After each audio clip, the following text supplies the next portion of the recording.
Be blessed. I am Father Jeffrey Waldrop, and it is an honor to be a voice of He who is the voice. Today, I'd like to talk briefly about, is it okay not to be okay?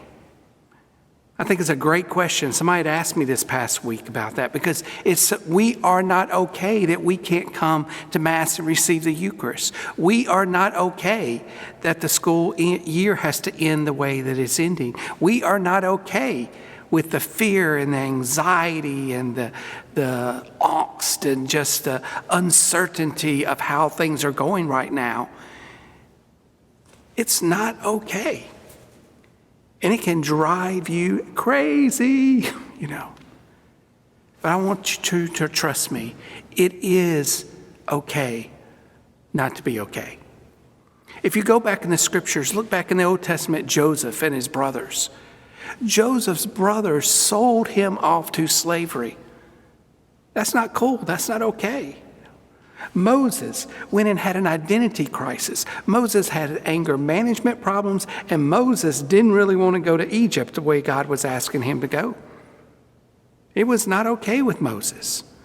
When you go into the gospel reading, you look in Luke chapter 18 to the rich young man, when Jesus asked him to follow him and said he had to give up everything, he didn't want to give up his wealth. He didn't want to give up his treasure, so he turned his back on Jesus and went the other way. That's not okay.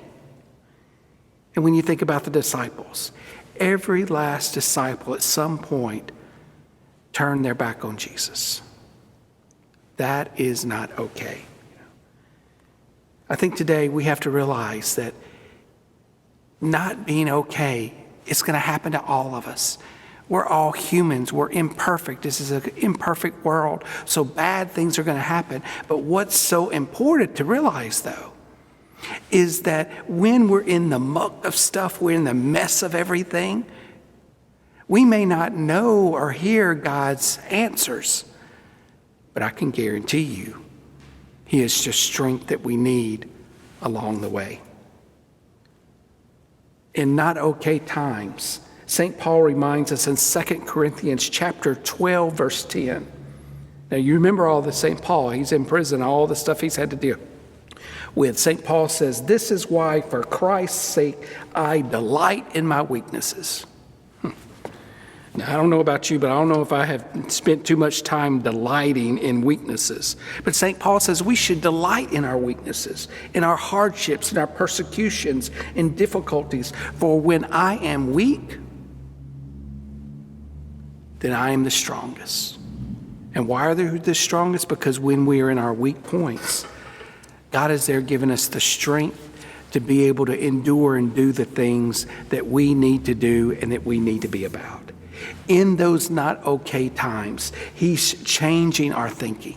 In those not good okay times, He's increasing our faith. In those not okay times, He's helping us to grow in trust, to rely on Him more, to help be our strength. When you look at those not okay times, God was Joseph's strength. We know what happened to Joseph. God was Moses' strength.